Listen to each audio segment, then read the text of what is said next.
नमः। सत्यार्थ प्रकाश के द्वादश समोल्लास की तीसरी कक्षा।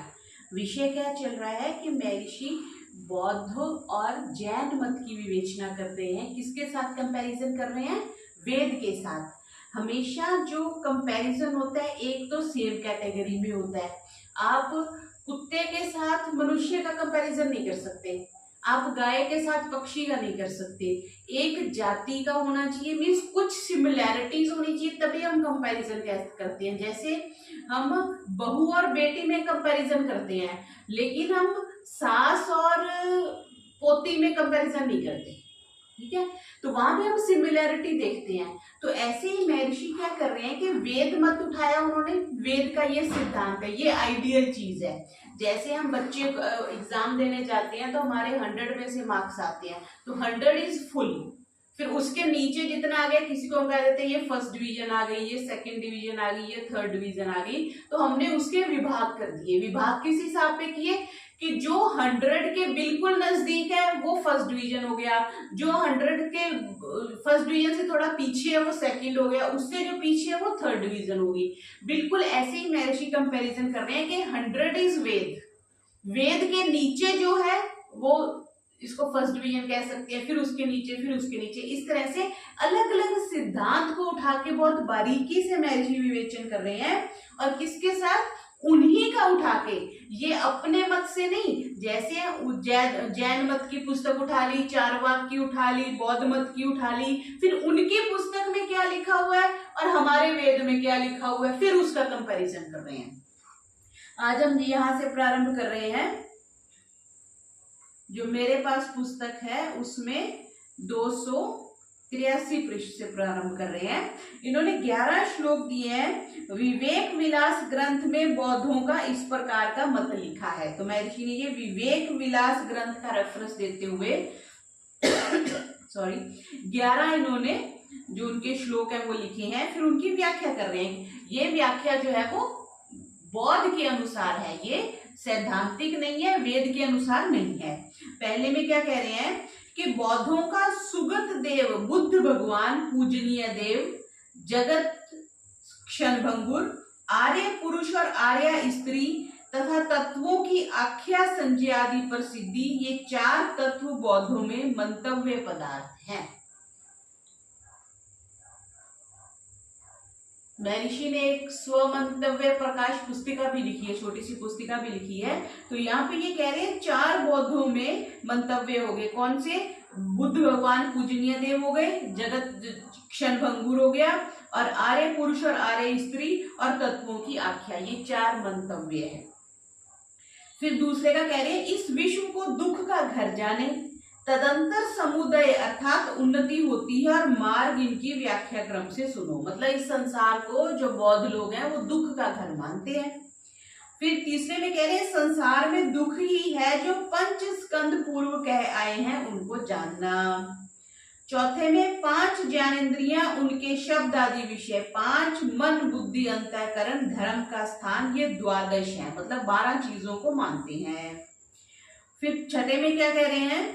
5वें में जो मनुष्य के हृदय में राग आदि द्वेष समूह की उत्पत्ति होती है वह समुदाय, और जो आत्मा और आत्मा के संबंधी और स्वभाव हैं वे आख्या नहीं, इन्हीं से फिर समुदाय होता है। किसको समुदाय बनाया जी?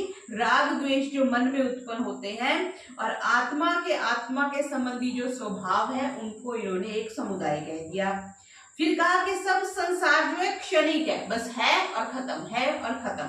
जो ये वासना स्थिर होना है वह बौद्धों का मार्ग है, और वही शून्य तत्व, शून्य रूप हो जाना मोक्ष है। क्या कहते हैं? ये संसार जो है वो शून्य है, मतलब कुछ भी नहीं है, और इस शून्य में का ही शून्य में लिप्त हो जाना, उसको उन्होंने मोक्ष कह दिया।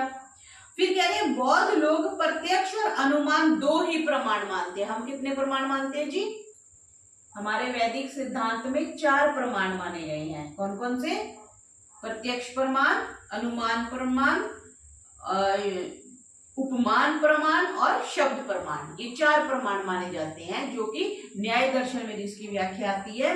तो यहाँ पे ये कह रहे हैं कि बौद्ध सिर्फ 2 को ही मानते हैं, 4 प्रकार के इनमें भेद है, वैभाषिक, सौत्रांतिक, योगाचार और माध्यमिक, जो हमने कल की कक्षा में देखा था। फिर कह रहे हैं इनमें वैभाषिक ज्ञान में जो अर्थ है उसको विद्यमान मानता है, क्योंकि जो ज्ञान में नहीं है उसका होना पुरुष सिद्ध नहीं मान सकता। और सौत्रांतिक भीतर को प्रत्यक्ष पदार्थ मानता है, बाहर नहीं। तो कल हमने इस चीज की विस्तार से व्याख्या देखी थी। फिर 9वें में कह रहे हैं योगाचार आकार सहित विज्ञान युक्त बुद्धि को मानता है, और माध्यमिक केवल अपने में पदार्थों का ज्ञान मात्र मानता है, पदार्थों को नहीं मानता। 10वें में कह रहे हैं राग आदि ज्ञान के प्रवाह की वासना के नाश से उत्पन्न हुई मुक्ति चारों बौद्धों की है। मुक्ति क्या मानते हैं बौद्ध? राग आदि ज्ञान के प्रवाह की वासना के नाश से उत्पन्न हुई। राग आदि जो हमारे मन में उत्पन्न हुआ, राग क्या होते जी? गुलाब जामुन खाया, दोबारा फिर खाना है, तो ये राग हो गया। वो गुलाब जामुन बड़ा अच्छा था, उसके अंदर किशमिश भी थी, उसमें अंदर मिठास भी थी, ऐसे राग हो जाता है हर चीज से। हर चीज से राग हो जाता है। व्यक्ति से राग हो गया, ये व्यक्ति अच्छा था, ये दोबारा मिलना चाहिए, ये पुस्तक अच्छी है, ये मैं खरीद लूं, या किसी के घर में कोई सामान देखा, ये पसंद आ गया, ये मेरे घर में भी होना चाहिए। तो हर क्षण राग द्वेष चलता रहता है। मन जो है कभी भी खाली नहीं रहता। ये बहुत बार आपने सुना होगा कि मन में विचार चलते रहते हैं, लेकिन शास्त्रीय दृष्टि से देखा जाए तो मन में हमेशा राग द्वेष चलता रहता है। गाड़ी चला रहे हैं, कोई लेफ्ट साइड से आगे निकल गया तेजी से, तो द्वेष आ गया ना, इसको अक्ल नहीं है, इधर से निकल गया, किसने इसका लाइसेंस बना दिया, किसने इसको गाड़ी के लिए पैसे दे दिए, वो द्वेष आ गया। अच्छा, कोई बहुत अच्छा व्यक्ति मिल गया, उसने नमस्ते कर दी, प्रणाम कर दिया, थोड़ी सहायता कर दी, उससे हमारा राग हो गया, ये व्यक्ति तो बड़ा अच्छा है, दोबारा भी मिलना चाहिए, दोबारा इससे लाभ मिलना चाहिए। तो ये राग और द्वेष में हमारा जीवन चलता रहता है। जैसे रेल की 2 पटरियां है ना, बस वो खत्म नहीं होती। और साधना यही है कि राग भी खत्म हो जाए और द्वेष भी खत्म हो जाए, और इसी का नाम ही, इसी में सारा जीवन चला जाता है। अब जैसे कुछ भी हम छोड़ते हैं, जैसे मैंने रंगदार कपड़े पहनने छोड़ दिए, तो छोड़ने के लिए प्रयास करना पड़ता है। कोई अभी ला के दे देना किसी और रंग का कपड़ा, तो मन में एक बार आएगा हाँ सुंदर है, इसको ले लेना चाहिए, लेकिन छोड़ने के लिए बड़ा प्रयास करना पड़ता है। वैराग्य के लिए बड़ा प्रयास करना पड़ता है। आसक्ति तो एकदम से उत्पन्न हो जाती है। आप शॉपिंग मॉल में जाओ, ये भी चाहिए, वो भी चाहिए, इतना चाहिए, इतना चाहिए, एकदम से आसक्ति हो जाएगी। तो बौद्ध क्या कह रहे हैं कि राग आदि ज्ञान के प्रवाह की वासना, प्रवाह हम समझते हैं लगातार, गंगा का प्रवाह, जल का प्रवाह, ऐसे राग का प्रवाह है। अगर जब हम गहन साधना में जाते हैं ना, तो फिर हम नोटिस करते हैं सुबह उठे क्या क्या विचार आए, कितने राग के आए, कितने द्वेष के आए, कौन से दोनों ही छोड़ने लायक है, लेकिन राग जो है ना वो ज्यादा परेशान करता है, द्वेष इतना परेशान नहीं करता। द्वेष तो क्या है, मेरी इससे दुश्मनी है, मैंने इससे बात नहीं करनी, मैंने इसको इग्नोर कर देना है, ठीक है, हम उसके बारे में नहीं सोचते। लेकिन ये जो राग है ना, ये बड़ा दिमाग खराब करता है। जिससे एक बार राग हो गया, फिर वो व्यक्ति भी बार बार दिमाग में आएगा, वो चीजें भी, चाहे वो भोजन है, चाहे वो वस्त्र है, चाहे वो घर है, चाहे वो गाड़ी है, चाहे वो स्कूटी है, कुछ भी है जिसके साथ राग है, फिर बार बार हम सोचेंगे उसको मेंटेन कर लें, उसका ये कर लें, उसका वो कर लें। तो हमें ये लिस्ट बनाते हैं, फिर हम उनको धीरे धीरे छोड़ते हैं।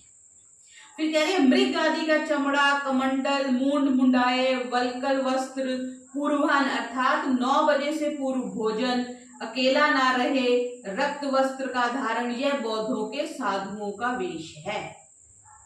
रक्त वस्त्र आपने देखे, ये जो दलाई लामा होते हैं मेहरून सा कलर पहनते हैं, या अगर आपने ये देखा हो जो हिमालयन इंस्टीट्यूट बनाया ना इन्होंने देहरादून के पास, स्वामी राम जो है, उनका ऋषिकेश में भी आश्रम है, बहुत बाहर बाहर जाके है, उनके शिष्य ने उनके नाम से बहुत बड़ा आश्रम बनाया उनके शरीर छोड़ने के बाद में।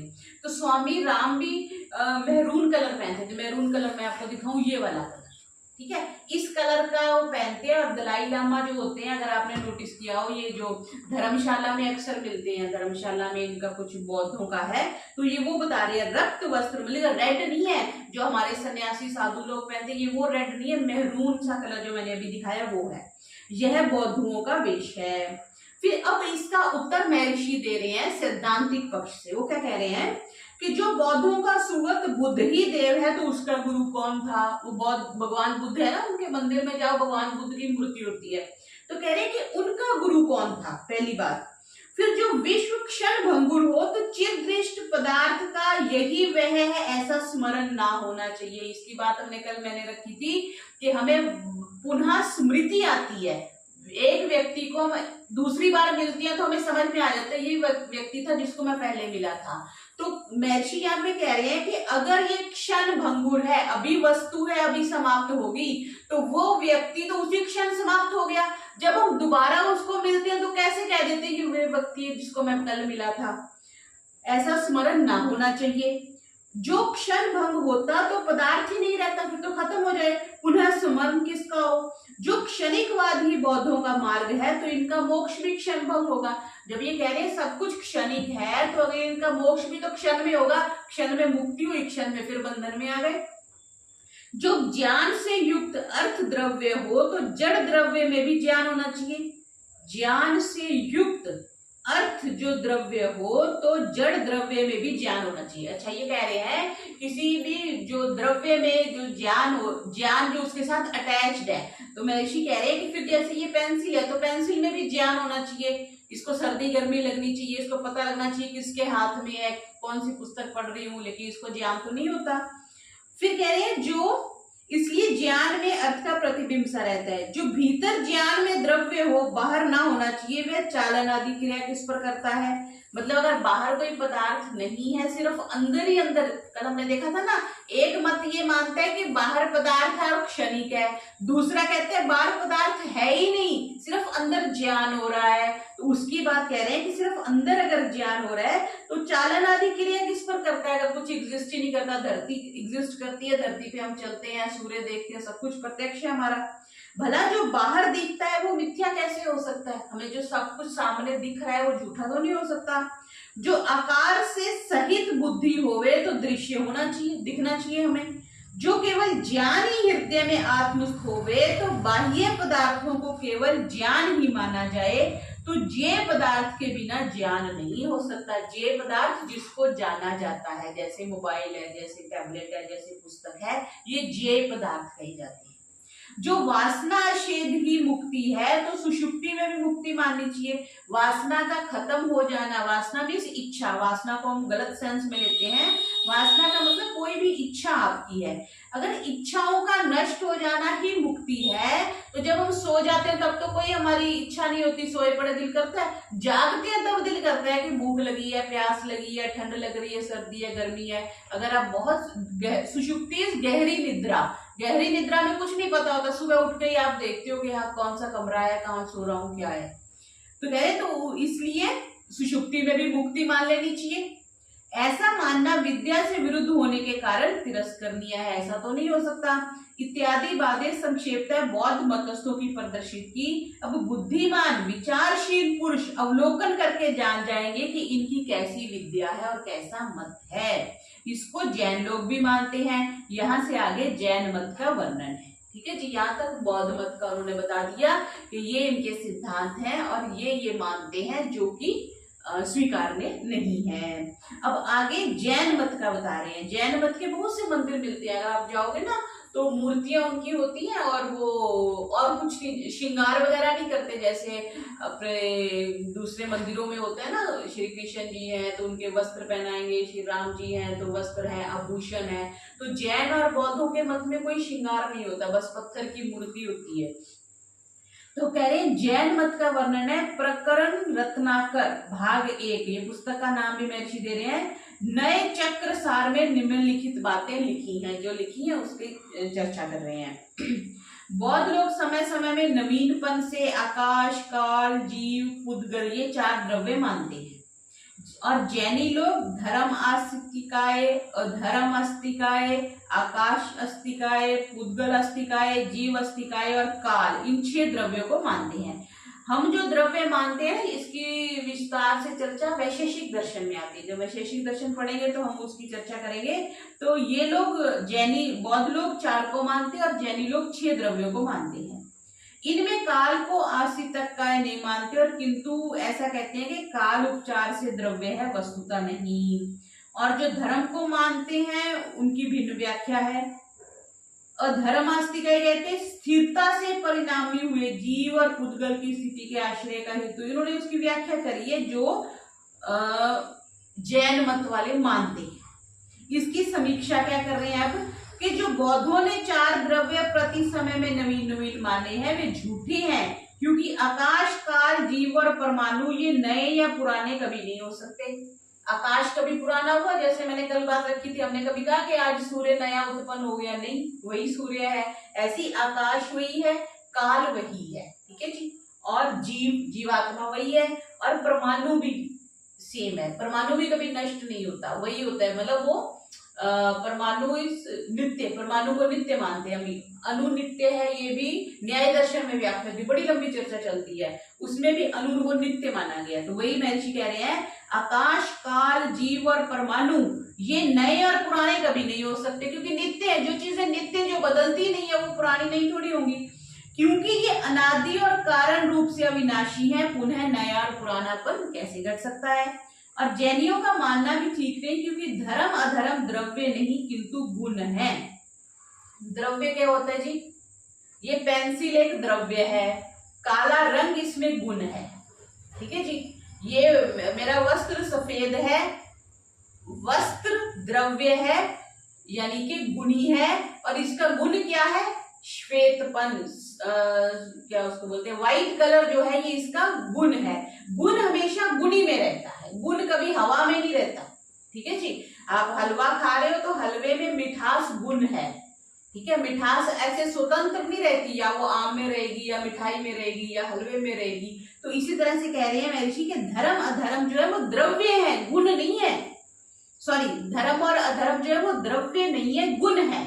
जैसे ये व्यक्ति धार्मिक है, व्यक्ति है तो उसमें धर्म है ना, व्यक्ति द्रव्य हो गया। तो वही कह रहे हैं ये दोनों जो है, इसलिए आकाश, परमाणु, जीव और काल मानते तो ठीक था। और जो नव द्रव्य वैशेषिक में माने गए, वैशेषिक दर्शन जो है वो वैदिक है, जिसमें 9 द्रव्य माने गए हैं, वे ही ठीक है। क्योंकि पृथ्वी आदि 5 तत्व, 5 भूत जो हमें पता ही है, आकाश, वायु, अग्नि, जल और पृथ्वी, ये 5 तत्व है ना जी। ये 5 तत्व और काल, दिशा और आत्मा और मन, काल, दिशा, आत्मा और मन, ये 9 पृथक पृथक द्रव्य माने गए हैं। एक जीव को चेतन मानकर ईश्वर को न मानना, यह जैन और बौद्धों की मिथ्या पक्षपात की बात है। ईश्वर को नहीं मानते, ना बौद्ध मानते हैं ना जैन मानते। फिर कह रहे हैं अब जो बौद्ध और जैनी लोग सप्तभंगी और स्याद्वाद मानते हैं, सो ये है सनघट, इसको प्रथम भंग कहते हैं इसने। तो उसी का इन्होंने निरस्तकरण कर दिया कि ये जो आप कह रहे हो उनके सिद्धांत जो है वो स्वीकार्य नहीं है। प्रथम भंग, द्वितीय भंग करके 7 इनके भंग हैं, कुछ इनके श्लोक दिए हैं। अर्थात हे जीव, ऐसा कथन होवे तो जीव के विरोधी जड़ पदार्थों का जीव में अभाव रूप भंग कहलाता है। दूसरा भंग ये कि जीव जड़ में ऐसा कथन होता है, तो दूसरा भंग है। भंग मीन्स निषेध, भंग ये वो भांग वाला भंग नहीं है। ऐसे ही चतुर्थ भंग, उनके सारे ये जो 7 जो श्लोक दिए उसको महर्षि ने भंग कह दिया, मतलब ये निरस्त कर दिया, उनको निगेट कर दिया। इस प्रकार नित्य तो सप्तभंगी, अनित्य तो सप्तभंगी, सामान्य धर्म, विशेष धर्म, गुण पर्यायों की प्रत्येक वस्तु में सप्तभंगी होती है। ये उनकी कुछ व्याख्या है, उनकी डिक्शनरी के शब्द हैं। तो महर्षि ने इसकी व्याख्या करी है कि यह कथन अन्योन्य भाव में साधर्म्य और वैधर्म्य में चरितार्थ होता है। अन्योन्य भाव क्या होता है जी? कई प्रकार के अभाव होते हैं, परध्वंस अभाव, प्राग अभाव, अन्योन्य भाव। प्राग अभाव, जो वस्तु कभी बनी नहीं उसको, उसका हमेशा अभाव रहेगा। पर ध्वंस अभाव होता है कि पहले वो आपने घट बना लिया, मटका बना लिया, फिर आपने उसको तोड़ दिया, वो पर ध्वंस अभाव हो गया। बनने के बाद जो नष्ट हो जाती, जैसे मनुष्य का जीवन, मनुष्य शरीर नष्ट होने, हमने अंतिम संस्कार कर दिया तो वो पर ध्वंस अभाव हो गया। बच्चा जो भी पैदा हुआ ही नहीं है उसका प्राग अभाव हो गया। और अन्य अभाव, गधे में कुत्ते का अभाव है, कुत्ते में गधे का अभाव है, मतलब एक में दूसरे का अभाव और दूसरे में पहले का अभाव, इसको अन्य अभाव कह देते हैं। में साधर्म्य और वैधर्म्य, साधर्म्य क्या होता है? सेम, समानता, मनुष्य और मनुष्य में समान है, मनुष्य कुत्ते से भिन्न है। वैधर्म्य विपरीत। इस सरल प्रकरण को छोड़ के कठिन जाल रचना केवल अज्ञानियों के फंसाने के लिए होता है। देखो, जीव का अजीव में और अजीव का जीव में अभाव रहता है। मनुष्य शरीर में आत्मा का अगर अभाव हम कहें तो आत्मा में शरीर का अभाव, ऐसा कह रहे हैं। जीव जड़ के वर्तमान होने से साधर्म्य, चेतन और जड़ होने से वैधर्म्य, जो मैंने कहा कि विपरीत हो जाता है। तो कह रहे हैं कि इसमें बौद्ध और जैनों का एक मत है, थोड़ा सा पृथक पृथक होने से भिन्न भाव हो जाता है। फिर आगे जैन मत के 2 श्लोक देखिए। जैन लोग चित्त और अचित्त अर्थात चेतन और जड़ 2 ही परम तत्व मानते हैं। हम कितने मानते हैं जी? हमारे जो नित्य तत्व है वो 3 हैं, परमात्मा, जीवात्मा और प्रकृति। 3 चीजें हम नित्य मानते हैं, ठीक है जी। ये अगर आप भूल गए या आप इस चीज को निगेट कर दो, इसको नेगेटिव कर दो, आपका सारा वैदिक सिद्धांत लड़खड़ा जाएगा। जिसको कहते हैं नींव है वैदिक साहित्य की, हमारी जो नींव है वो यही है कि हमारे पास 3 चीजें नित्य हैं। 3 को नित्य मानते हैं तो सारा, जिसको कहते हैं ना, स्पष्टीकरण हो जाता है और सारा पानी की तरह सारे सिद्धांत साफ हो जाते हैं। तो यहाँ पे कह रहे हैं कि ये सिर्फ 2 चीजों को परम मानते हैं। उन दोनों के विवेचन का नाम विवेक, जो जो ग्रहण के योग्य है उसका ग्रहण, और जो जो त्याग करने योग्य है उसको त्याग करने वाले को विवेकी कहते हैं। ये जैन मत बता रहे हैं। अभी जगत का कर्ता राग आदि और ईश्वर ने जगत किया है। इस अविवेकी मत का त्याग और योग से लक्षित परम ज्योति स्वरूप जो जीव है उसका ग्रहण करना उत्तम है। ये नेगेटिव बात है, सिद्धांत के विरुद्ध जो बात वो कह रहे हैं।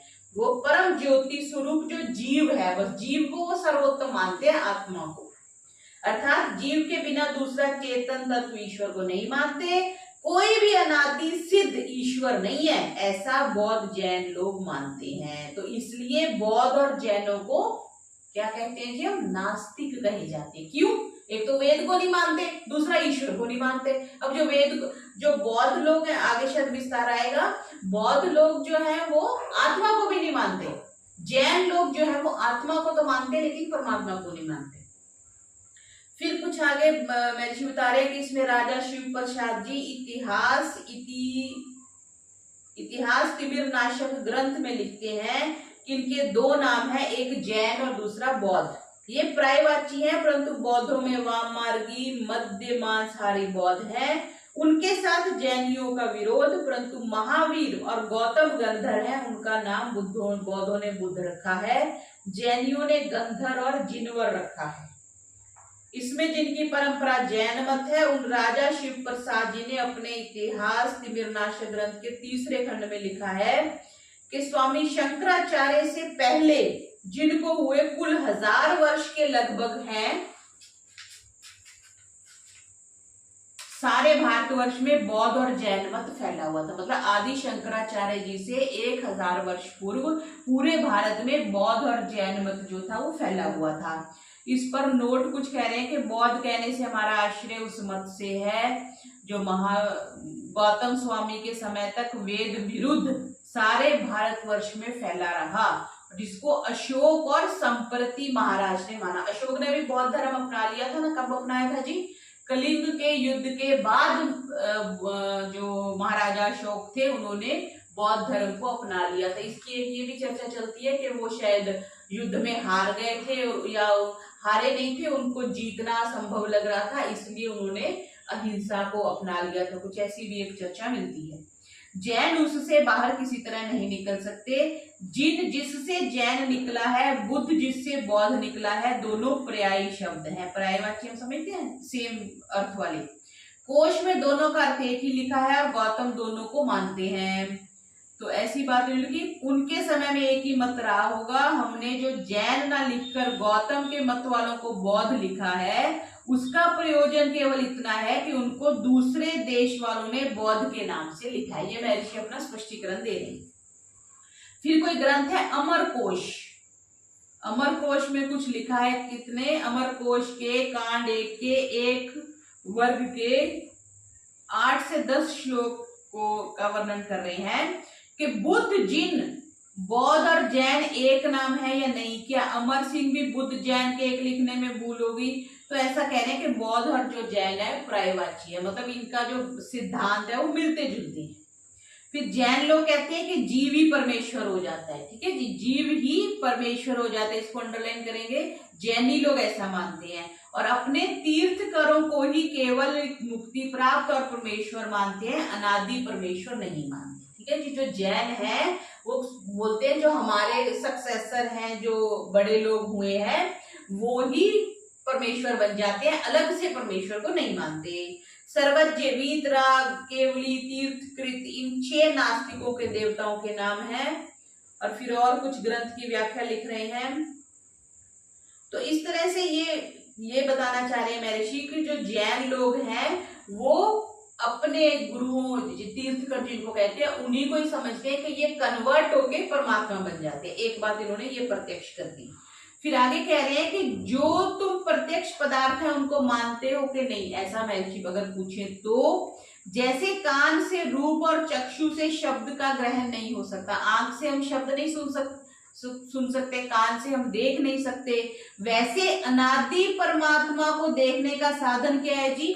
शुद्ध अंतःकरण विद्या और योगाभ्यास से पवित्र आत्मा परमात्मा को प्रत्यक्ष देखता है। कौन सा आत्मा देखता है जी? जिसका अंतःकरण शुद्ध हो गया है और जिसने योगाभ्यास से अपने आप को पवित्र कर लिया है, वो परमात्मा को देखता है। जैसे बिना विद्या पढ़े विद्या के प्रयोजनों की प्राप्ति नहीं होती, वैसे ही योगाभ्यास और विज्ञान के बिना परमात्मा नहीं दिखता। जैसे भूमि के रूप आदि गुण ही को देख के जान के गुणों से पृथ्वी प्रत्यक्ष होती है, वैसे इस सृष्टि में परमात्मा के रचना विशेष से परमात्मा प्रत्यक्ष होता है। जैसे मूर्ति से हमें मूर्तिकार का पता चलता है, वैसे ही इस संसार से संसार के बनाने वाले का पता चलता है। और जो पापाचरण इच्छा समय में भय, शंका, लज्जा उत्पन्न होती है, वह किसकी ओर से जी? अंतर्यामी परमात्मा की तरफ से है।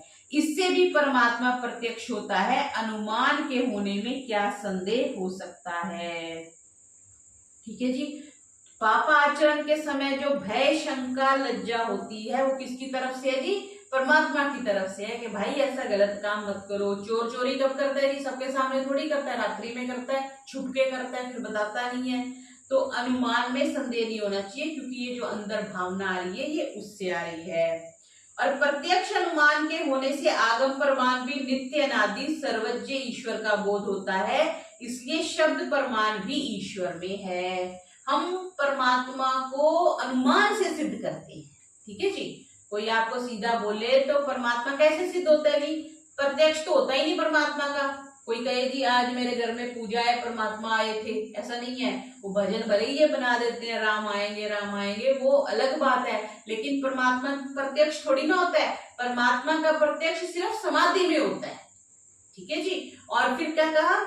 अनुमान प्रमाण से देखते हैं, जैसे मूर्तिकार का अनुमान लगाते हैं मूर्ति को देख के, वैसे इस ब्रह्मांड की व्यवस्था को देख के हम परमात्मा का अनुमान करते हैं। तीसरा शब्द प्रमाण, वेद हमें कहता है कि ईश्वर है, तो हम वेद को मानते हैं, इसलिए हम ईश्वर को मानते हैं। अब तीनों प्रमाणों से ईश्वर को जीव जान सकता है, तब अर्थवाद परमेश्वर के गुणों की प्रशंसा करना यथार्थ घटता है, क्योंकि जो नित्य पदार्थ हैं उनके गुण कर्म स्वभाव भी नित्य होते हैं, उनकी प्रशंसा करनी चाहिए। फिर जैसे मनुष्यों में कर्ता के बिना कोई कार्य नहीं होता, वैसे इस महत् कार्य का कर्ता के बिना होना असंभव है। दुनिया बिना परमात्मा के नहीं, यहाँ परमात्मा शब्द ही महर्षि कह रहे, जैसे रोटी माता जी के बिना नहीं बनती, वैसे संसार भी परमात्मा के बिना नहीं बनता।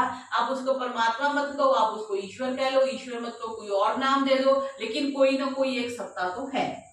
अब जब ऐसा है तो ईश्वर के होने में क्या संदेह है? जब परमात्मा के उपदेश करने वाले से सुनेंगे, पश्चात उनका अनुवाद करना भी सरल है। इससे जैनों के प्रत्यक्ष आदि प्रमाणों से ईश्वर का खंडन करना जो है वो अनुचित है। जैन ऐसा कहते हैं क्योंकि परमात्मा का प्रत्यक्ष नहीं होता इसलिए परमात्मा नहीं है, जिस चीज का प्रत्यक्ष होता है हम उसको मानते हैं। तो इसका खंडन महर्षि ने इस प्रकार से किया। तो आज का पाठ इतना ही करते हैं जी। ओम